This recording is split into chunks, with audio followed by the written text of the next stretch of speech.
তিনটা বড় ইভেন্ট আছে ঢাকা মহানগরীতে, খুব স্বল্প দূরত্বে। আপনাদের অনেকেরই জিজ্ঞাসা এই তিনটা ইভেন্ট ঘিরে আমাদের নিরাপত্তা ব্যবস্থা কীরকম, সেই বিষয়টা তুলে ধরার জন্য আমি আপনাদের সামনে উপস্থিত হয়েছি। যে তিনটা বড় ইভেন্ট রয়েছে আমরা তার সার্বিক ব্যবস্থাপনার জন্য, বিশেষ করে আইনশৃঙ্খলা পরিস্থিতি স্বাভাবিক রাখার জন্য আমাদের পর্যাপ্ত পুলিশি ব্যবস্থা গ্রহণ করেছি। এর বাইরে আমাদের নিয়মিত পুলিশের পাশাপাশি ঢাকা মহানগর গোয়েন্দা পুলিশ, সিটিটিসি তারাও সক্রিয় হয়েছে। আপনারা জানেন এরকম বড় একটা জনসমাগম মোকাবেলা করা এবং স্থানীয় পরিস্থিতি স্বাভাবিক রাখার জন্য আমাদের যে নিয়মিত পোশাকি পুলিশি ব্যবস্থা, এর পাশাপাশি আমাদের সাদা পোশাকে গোয়েন্দা তৎপরতা অব্যাহত রয়েছে। এর বাইরে তিনটা ইভেন্টকে কেন্দ্র করে আমাদের ট্রাফিক পুলিশের বিশেষ ব্যবস্থাপনা রয়েছে।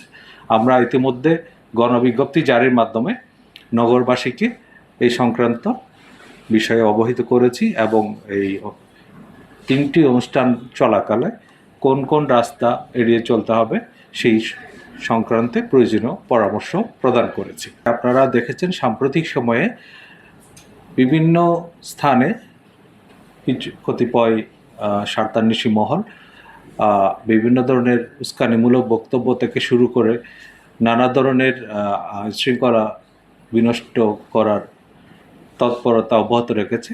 তারই ধারাবাহিকতায় ঢাকা মহানগর গোয়েন্দা পুলিশ সহ ডিএমপির থানা পুলিশ বিভিন্ন কার্যক্রম অব্যাহত রেখেছে। এর এই অংশ হিসেবে গত 24 ঘন্টায় ডিএমপির অভিযানে কার্যক্রম নিষিদ্ধ আওয়ামী লীগ এবং তার অঙ্গ সংগঠনের 21 নেতাকর্মীকে গ্রেফতার করা হয়েছে।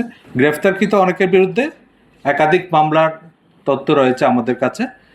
এছাড়া যারা বিভিন্নভাবে সংগঠিত হয়ে প্রকাশ্যে বা গোপনে আইনশৃঙ্খলা বিনষ্ট করার চেষ্টা করছে তাদের বিরুদ্ধে আমাদের অভিযান চলমান থাকবে এবং যে কোনো মূল্যে ঢাকা মহানগরীর আইনশৃঙ্খলা রক্ষা করতে ডিএপি বদ্ধপরিকর। 8 জুলাই বসুন্ধরার ক্যাবি কনভেনশন সেন্টারে যে বিষয়টা ছিল সেটা তথ্য পাওয়ার পরে আমরা ইতিমধ্যে কাজ শুরু করেছি এবং এর প্রেক্ষিতে 13 জুলাই একটি নিয়মিত মামলা রুজু হয় ভাটারা থানায়।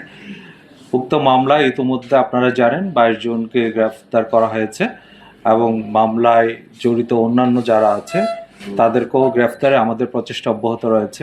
কারা কী উদ্দেশ্যে এই প্রশিক্ষণ কর্মসূচি আয়োজন করেছিল, এখানে রাষ্ট্রবিরোধী কোনো ষড়যন্ত্র ছিল কি না, এই ব্যাপারগুলো আমরা খুব গুরুত্ব দিয়ে খতিয়ে দেখছি। এখানে সমগ্র দেশের বিভিন্ন অংশ থেকে লোকজন তারা জড়ো করেছিল।